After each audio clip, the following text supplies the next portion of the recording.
আসসালামু আলাইকুম। আমাকে ভালোবাসার মানুষগুলো এখন নামাজ পড়তে আছে।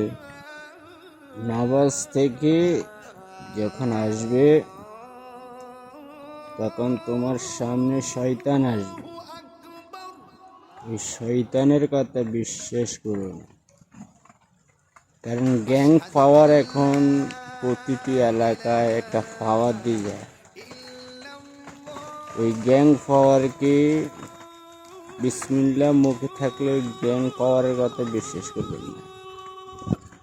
ওই গ্যাং পাওয়ারের কথা বিসমিল্লাহ হরি শয়তানের গর্দনটা তোমার এলাকায় যদি ঢুকে, শয়তান আল্লাহু আকবার করে তাকে ধ্বংস করবে।